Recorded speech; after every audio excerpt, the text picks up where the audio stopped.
मुझे एक पिक्चर का डायलॉग याद आता है, जा चुके हैं। अब तेरा क्या होगा साथिया। ये तो साथिया नहीं है, कुछ और चुके हैं, कहाँ जाएंगे अब। शीतल जी को भी एक बार सुनिए, मैं किसी के बीच में नहीं बोला भाई। आप बोलिए, कोई नहीं मैंने बोल रहा। कहा एक पिक्चर का डायलॉग याद आ रहा है, अब तेरा क्या होगा साथिया। गौरव वल्लभ आ गए, रोहन गुप्ता, संजय निरुपम आगे आ जाएंगे, आलोक जी कहाँ जाएंगे। चिंता तो मुझे आपकी हो रही है कि आप कहाँ जाओगे। जिस सीट पे आप बैठ के समझाए क्या विपक्षियों को, सुनिए, जिस सीट पे बैठ के आप विपक्षियों को, कांग्रेसियों को, और वो अपनी कांग्रेस की सीट पे बैठ के आपके साथ द्वंद्व करते थे, अब वो आपकी सीट पे आ जाएंगे तो आप कहाँ जाओगे, ये चिंता का विषय है। वो भारतीय जनता पार्टी जो कहती थी हम कांग्रेस मुक्त भारत बनाने वाले हैं, समाजवादी पार्टी कहाँ जाएगी जब पार्टी नहीं रहेगी तो आप कहाँ रहिएगा। चिंता की बात है। बीजेपी वाले आउट, कांग्रेस वाले इन। अरे भाई सब वहीं आ जाएंगे तो दिक्कत तो आपको होगी ही ना। तो इसलिए हम तो आपके साथ गठबंधन नहीं करेंगे, आपको बचा पाएगा। अगर हम कांग्रेस युक्त भी हो गए तब भी आपके साथ गठबंधन नहीं करेंगे। पूछा कि भारतीय जनता पार्टी के सांसद मुजफ्फरपुर से क्यों बीजेपी अगर हम कांग्रेस युक्त हो गए तब भी हमारा गठबंधन सपा से नहीं होगा। तेरा क्या होगा कालिया, क्यों आप जब सपा ही नहीं रहेगी।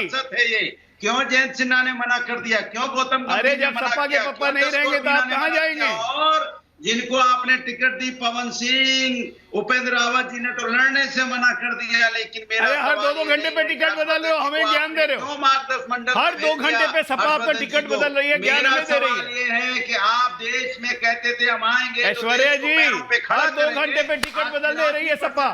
एवरीवन ऑन है, विजय त्रिवेदी जी भी आ गए। युवा बेरोजगार है और 80 करोड़ लोगों को तो आपने वैसे ही झोला लेके लाइन में लगा शिवपाल दिया। यादव ने लड़ने से मना कर दिया, उसकी चिंता नहीं है। खड़ा करने चले थे और आप कह रहे थे हम 5वीं बदायूं लड़ने से शिवपाल यादव ने मना कर दिया, उसकी चिंता नहीं है।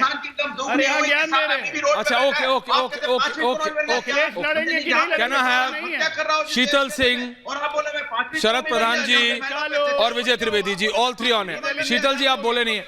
प्रोफेसर साहब मैं आपकी बात समझ गया, देखिए मैं आपका दुख समझ रहा हूं, आपकी व्यथा समझ रहा हूं। शीतल सिंह जी, एक तरफ रॉबर्ट वाड्रा खुद को अनाउंस कर दे कि भैया मैं अमेठी से लड़ रहा हूं, जनता मुझे बुला रही है, कांग्रेस का काडर मुझे बुला रहा है।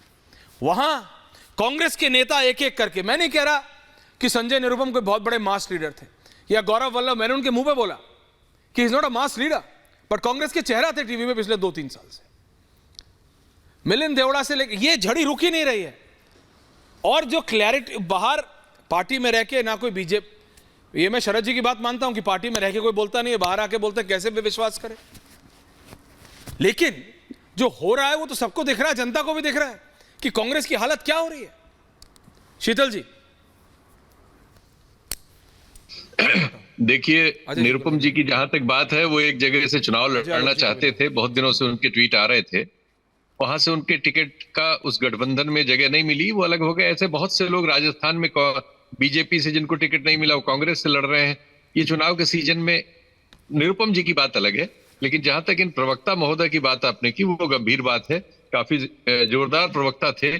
संबित पात्रा के साथ उनकी बहस का एक वीडियो बहुत पॉपुलर है और वो छोड़ गए हैं। लेकिन जैसा किसी ने बताया कि पहले वो शायद राइट विंगर थे, बीच में फिर वो सेक्युलर हो गए थे, अब फिर उन्हें लगा कि राइट विंगर हो जाए। अच्छा, ये अप्रोच है, हो सकती है, इलेक्शन में होती रहती है। अब भविष्य में उनके आचरण से हम देखेंगे कि वो क्या करते हैं। ऐसा निश्चित तौर पर कांग्रेस उत्तर भारत में कमजोर हुई है। कांग्रेस में सांगठनिक समस्याएं हैं, उन दलों में सभी में होती है, इसको अस्वीकार करने की कोई वजह नहीं है। लेकिन इससे किसी का मरसिया लिखने की भी कोई वजह नहीं, क्योंकि दक्षिण भारत में अभी जो दूसरे सर्वेक्षण वगैरह हैं वो बता रहे हैं कि कर्नाटक या तेलंगाना में उसकी स्थिति बहुत बेहतर है, और राजस्थान जहां वो शून्य थी, इस बार कम से कम 7-8 सीटों पर बहुत अच्छी लड़ाई लड़ रही है। ये सर्वेक्षणों में आ रहा है। तो एकदम किसी को ना हम खारिज कर सकते हैं, ना एकदम किसी को हम आसमान पे चढ़ा सकते हैं। नहीं, आपको लग रहा है कि उनकी हालत खराब है? नहीं, मैं ये पूछ रहा हूं हालत खराब है। शीतल सिंह जी बोल रहे हैं, मैं जरा शरद प्रधान जी की बता रहा हूं, उसके बाद विजय जी के पास आ रहा हूं। क्या ना बोलते शरद प्रधान जी, एक सीट नहीं मिल रही है 80 उत्तर प्रदेश की सीटों में से। हाँ, ना राहुल जी को, ना प्रियंका जी को, ना किसी को।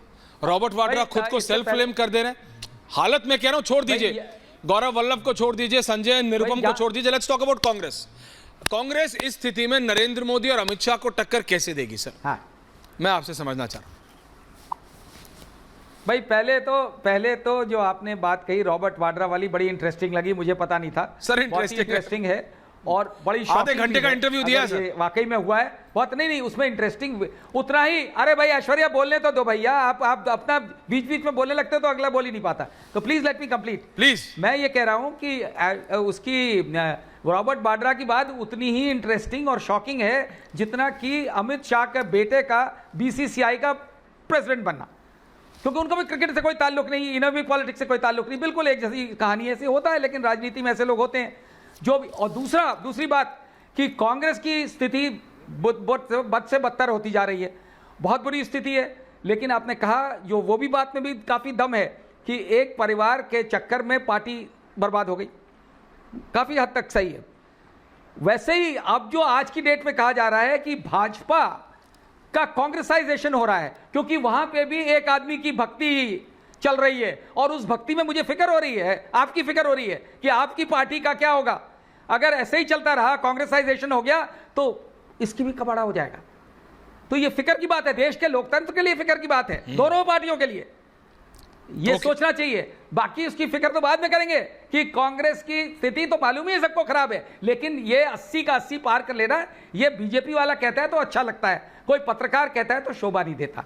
हाँ, पॉइंट टेकन सर। अच्छी आई है उनकी, पिछली बार उससे पिछली बार से कम हुई और इस बार बढ़ जाएंगी तो बड़ी खुशी की बात है। अगर पिछली बार से 4 सीटें भी बढ़ गई तो खुशी की बात है, और बहुत सी जगह तो स्कोप ही नहीं है बढ़ने का।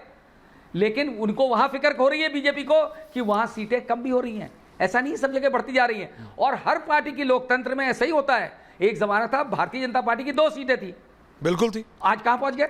तो ये नहीं सोच लेना चाहिए कि जो एक बार हो गया वो जिंदगी भर चलता रहेगा। हाँ, जब लोकतंत्र खत्म हो जाएगा तो ऐसे ही होगा, उसका आप इंतजार कर रहे हैं, उसकी प्रार्थना कर रहे हैं, उसके लिए दुआ मांग रहे हैं बहुत से लोग कि वैसे ही हो, तो अलग बात है कि अम्बेडकर का कॉन्स्टिट्यूशन खत्म हो जाए और यहाँ पे एक नई प्रथा शुरू हो जाए, तब तो फिर कोई जरूरत नहीं पड़ेगी, फिर कोई पार्टी का नुकसान और अजय जी आ रहा है, पार्टी चलती रहेगी। Ajay ji wants to counter to that. Vijay ji अभी तक बोले नहीं। अजय जी क्विक इंटरजेक्शन, फिर विजय जी से आराम से बात कर रहा हूं। अजय आलोक जी, मैं बस 10 सेकंड, कोई काउंटर, मैं बस 10 सेकंड बोलूंगा। लगातार 60 वर्ष, हाँ मैं कह रहा हूं कि लगातार 60 वर्षों तक कांग्रेस का शासन रहा। 403 आए इंदिरा गांधी की हत्या के बाद, क्या लोकतंत्र खत्म हो गया? क्या विपक्ष के किसी दल ने कहा कि लोकतंत्र खत्म हो जाएगा? इमरजेंसी लगा दी, इमरजेंसी लगाने के बाद 77 का चुनाव करवाया इंदिरा गांधी ने, तब तो किसी ने कहा ही नहीं कि लोकतंत्र खत्म हो गया। लोकतंत्र का दमन करने की कोशिश की गई, किसी की भी सरकार रहे, चाहे हम 400 पार जाए चाहे कोई नहीं जाए, कल को सत्ता में नहीं। भारत में लोकतंत्र की जड़ें बहुत, आपके कान बंद हो गए। भारत में लोकतंत्र की जड़ें बहुत गहरी हैं, खत्म नहीं होने वाली है। तो इसीलिए अगर मोदी जी आए या भाजपा आए और ये नैरेटिव गढ़ने की कोशिश करना कि लोकतंत्र खत्म हो जाएगा अगर एक ही पार्टी सत्ता में रहेगी 30-40 साल, ऐसा नहीं होता है। ऐसा होता तो भारत में इसका मतलब तो पिछले 60 साल से डिक्टेटरशिप चल रही थी आपके हिसाब से। अपने आप को कॉन्ट्राडिक्ट मत कीजिए सर, आप बहुत सीनियर हैं। विजय जी